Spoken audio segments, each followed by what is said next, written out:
সবাইকে নমস্কার। সাজেশান শুরুর আগে আমি বলে রাখি, এই সাজেশানের উত্তর পেতে চাইলে আমার সঙ্গে কন্ট্যাক্ট করতে পারো।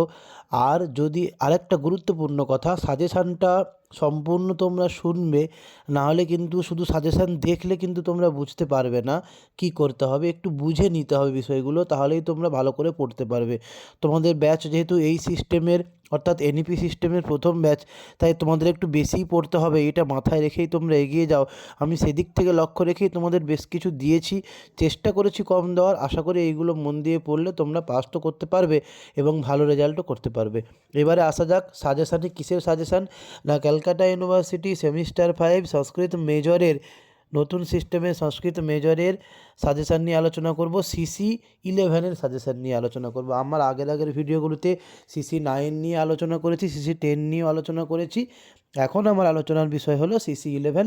অবশ্যই আমার চ্যানেলটিকে সাবস্ক্রাইব করে রাখবেন, পাশে থাকবেন, তাহলে সিসি 12-এর সাজেশান নিয়েও আলোচনা করব, জেনারেলের সাজেশান নিয়েও আলোচনা করব, মাইনরের সাজেশান নিয়েও আলোচনা করব। তা আসা যাক সিসি সিসি 11-এর সাজেশান। বেদের বেশিরভাগ অংশটাই এখানে আছে, মানে পুরোটাই বেদ নিয়ে, বৈদিক সূক্ত নিয়ে এটা তৈরি। তা আসা যাক সাজেশানে। প্রথমেই দেখো আমাদের 5টা সূক্ত সিলেবাসে আছে। অগ্নি, দেবী, ইন্দ্র, অক্ষ, হিরণ্যগর্ভ। এই 5টার ওপরে এই 6টা দাগের প্রশ্ন আসবে। কি না, একের দাগে কি থাকবে না, একটি বড় প্রশ্নের উত্তর দিতে হবে। বড় প্রশ্নের উত্তর দিতে হবে, একটা বড় প্রশ্ন 10 নাম্বার। তা আমি কটা দিয়েছি? 3টে দিয়েছি। 5টা সূক্ত আমাদের পাঠ্য, 3টে যদি করে যাই তাহলে 2টো আমরা অনায়াসেই পেয়ে যাব আশা করছি।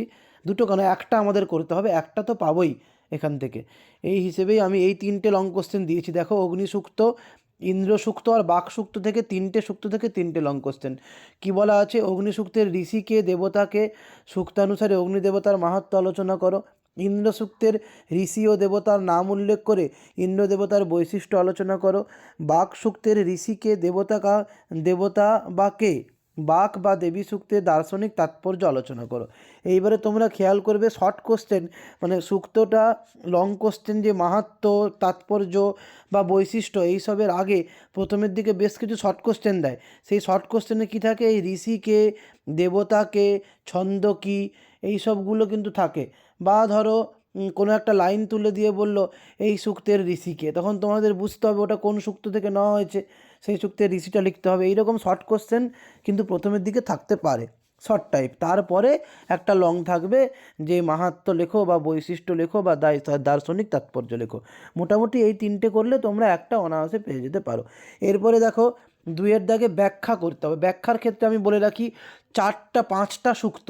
এবারে ব্যাখ্যা কি করে লাগবে? প্রত্যেক সূক্ত থেকেই তো একটা করে থাকবে, তাহলে আমাদের ব্যাখ্যা লাগাতে গেলে মিনিমাম 3-4টা সূক্ত তো রেডি করতে হবে। কিন্তু আমি অত দিইনি, প্রথমবার কোশ্চেন হচ্ছে। আশা আশা করছি যে অগ্নিসূক্ত যদি সব ব্যাখ্যাগুলো করে যাও তাহলে তোমরা একটা অনায়াসেই পাবে। এবং অগ্নিসূক্তেরও প্রথম মন্ত্রটার ব্যাখ্যা করার দরকার নেই। প্রথম মন্ত্রটা ব্যাখ্যা কোনো মানে প্রায় আসে না বললেই চলে। কোনো দিন আমিও দেখিনি কোনো সালের প্রশ্নে এসছে বলে, ওই জন্য প্রথম মন্ত্রটা বাদ দিয়ে আর যে 8খানা মন্ত্র আছে অগ্নিসূক্তে, সেই মন্ত্রগুলোর ব্যাখ্যা করে যাও, আশা করি তোমরা একটা পেয়ে যাবে। এরপরে কি? বঙ্গানুবাদ। দেখো, বঙ্গানুবাদ দুটো, না বঙ্গানুবাদ না, এরপরে আছে ব্যাখ্যার পরে টিকা করতে হবে। বিনিয়োগ থেকে টিকা করতে হবে লিখেছে, তাই বিনিয়োগ থেকে টিকা কি হতে পারে? দেখো, আমি কিছু দিয়েছি, এইগুলো দেখে যাবে। প্রথমবার প্রশ্ন হচ্ছে, হ্যাঁ, তোমরাও যেমন টেনশানে আছো, আমিও খুব সন্দিহান যে কী আসবে না আসবে, তাই কিছু দিলাম, বেশ কিছু দিলাম, একটু বেশি হয়েছে। বিনিয়োগ থেকে এই টিকাগুলো তোমরা করে যেও। বিনিয়োগ কী, কাকে বলে, কয় প্রকার ও কী কী, সামান্য বিনিয়োগ কী, বিশেষ বিনিয়োগ কী, পুরনুবাক্যা কী, যাজ্ঞা কী, ক্রতু কী, অগ্নাধান কী, এগুলো বিনিয়োগ সংক্রান্ত টার্ম। এইগুলো যদি জেনে যাও আশা করি এর মধ্যে তোমরা পেয়ে যাবে। এখানে 2টো করতে হবে, 3-2-এ 6 নাম্বার। আমার 3-2-এ 8 লেখা হয়ে গেছে, যাক ওটা 6 হবে। হ্যাঁ, এখানে 6 নাম্বার, 3 নাম্বার করে একটা একটা, আশা করি এর মধ্যেই তোমরা পেয়ে যাবে। এরপরে দেখো, 4-এর দাগে বঙ্গানুবাদ 2টো করতে হবে, 4-2-এ 8 নাম্বার। বঙ্গানুবাদের জন্য আমি বলে রাখি টোটাল 5টা সূক্ত। 4টা সূক্ত থেকে একটা একটা করে মন্ত্র থাকবে, 2টো বঙ্গানুবাদ করতে হবে। তাহলে প্রত্যেকটা সূক্ত থেকে যদি একটা করে মন্ত্র থাকে, আমাদের কি করা উচিত? যে কোনো 3টে সূক্ত হুবহু করা উচিত। তাই জন্য আমি 3টে সূক্তেরই হুবহু অনুবাদ, বঙ্গানুবাদ তোমাদের করতে বলেছি। কি? অগ্নি, দেবী আর ইন্দ্র। কারণ কি? এই সূক্তগুলোর মন্ত্র সংখ্যা কম, সেখানে অক্ষ হিরণ্যগর্ভের মন্ত্র সংখ্যা বেশি এবং সেগুলো অনেক বড় বড়, তাই ওই দুটো বাদ দিয়েছি। এই তিনটের ওপরেই জোর দেওয়া হয়েছে। এই তিনটে সূক্তের সমস্ত মন্ত্রগুলো যদি অনুবাদ করে যাও, অগ্নিসূক্তের ক্ষেত্রে যা বলেছি তাই প্রথম মন্ত্রটা বাদ দেবে, তাহলেই হবে। তাহলে কিন্তু তোমরা এর মধ্যেই দুটো অনুবাদ পেয়ে যাবে, 4 2 8 নাম্বার। এরপরে কি, পদপাঠ করতে হবে। পদপাঠও তোমরা খেয়াল করবে, যেগুলো থেকে ব্যাখ্যা বা অনুবাদ দেবে তার মধ্যে থেকেই পদপাঠ দেবে। তাই তার জন্য কি করতে হবে, তোমাদের অগ্নিসূক্তের সমস্ত মন্ত্রগুলোর পদপাঠ রেডি রাখতে হবে। এছাড়া বলে রাখি, পদপাঠ অ্যাকচুয়ালি প্রকৃতপক্ষে শিখতে হয় তোমাদের ক্লাসে যদি শিখিয়ে থাকেন স্যার ম্যামরা, আশা করি শিখিয়েছেন, তাহলে তোমরা নিজেরাই করতে পারবে। সেক্ষেত্রে আর তোমাদের মুখস্থ করার দরকার হবে না বা দেখে রাখার দরকার হবে না, তোমরা নিজেরাই করতে পারবে। এরপরে দেখো 6 দাগে বেদিক থেকে সংস্কৃত, কিছু বেদিক শব্দ থাকবে, সেগুলো সংস্কৃতে কি হয়। এই যেমন আগে তোমরা দিয়েছিলে পরীক্ষায় যে প্রাকৃত থেকে সংস্কৃত, এটা অনেকটা ওই রকম, ঠিক আছে। এর তো কোনো সাজেশান হয় না, তোমরা প্রত্যেকটা মন্ত্র মানে প্রত্যেকটা মন্ত্রের পদগুলো দেখবে যে এর বেদিক থেকে এর সংস্কৃত রূপটা কী, তাহলেই হবে। এর কোনো সাজেশান সেরকম করা নেই, প্রত্যেকটা সূক্ত তোমাদের ভালো করে দেখতে হবে। তাহলে আশা করি বুঝতে পেরেছো।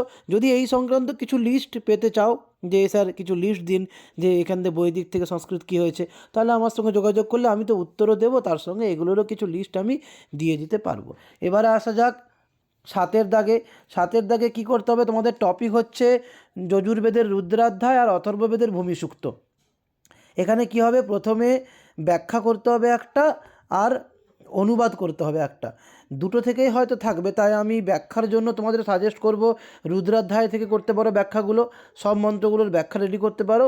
আর অনুবাদের জন্য ভূমিসূক্তের সব মন্ত্রগুলো অনুবাদ রেডি করতে পারো, এটা আমি সাজেস্ট করছি। উল্টো হতে পারে যে ভূমিসূক্ত থেকে ব্যাখ্যা এলো, রুদ্রাধ্যায় থেকে অনুবাদ এলো, তোমরা সব যদি রেডি করে যাও তো খুব ভালো। তবে সাজেস্ট আমি এরকমই করছি, এইগুলো করে যাও, আশা করি লাগবে তোমাদের।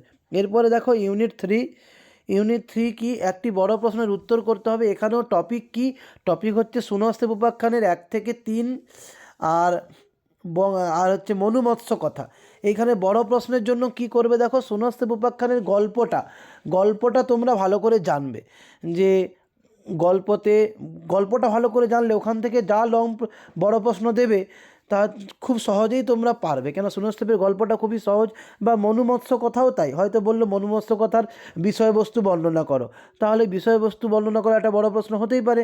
তাই মনুমৎস্য কথা গল্পটাও ভালো করে পড়ে রাখবে। আর শূন্যস্থান উপাখ্যান তো পড়বেই, শূন্যস্থানকে তার বাবার নাম কি, তার বাবা কজন পুত্র ছিল, শূন্যস্থান কত নম্বর পুত্র, তার পরের নাম কি, বা যে প্রশ্নটা আসতে পারে সেটা হচ্ছে তোমার ওই যে রোহিতের পিতার নাম কি, হ্যাঁ, তিনি কিভাবে রোগাক্রান্ত হলেন, কিভাবেই তার রোগ ঠিক হলো, এই যে প্রশ্নগুলো, এগুলো সবই তোমরা পারবে যদি তোমরা গল্পটা ভালো করে রেডি করে রাখো। তাই জন্য আমার কথা আরও একবার ভালো করে বলছি, যে পুরো গল্পটা ভালো করে পড়বে, কে কোন ক্যারেক্টার, কে কার বাবা, কে কার ছেলে, কটা ছেলে, কার কাছ থেকে কী বর পেয়েছিল, বরে কি বলা হয়েছে, রোগাক্রান্ত হলো কীভাবে, রোগ থেকে মুক্ত হলো কীভাবে, সবটাই তোমরা যদি গল্পের আকারে পড়ে রাখো, তাহলে যা প্রশ্ন দেবে সেখান থেকে তোমরা, যেহেতু বাংলাতে লিখতে হবে, সহজেই লিখে আসতে পারবে। এই গেল লং কোশ্চেন। আর বঙ্গানুবাদের জন্য আমি সাজেস্ট করছি মনুমৎস্য কথা থেকে বঙ্গানুবাদ যদি রেডি রাখো, ওখান থেকে আশা করি তোমরা দুটো পেয়ে যাবে।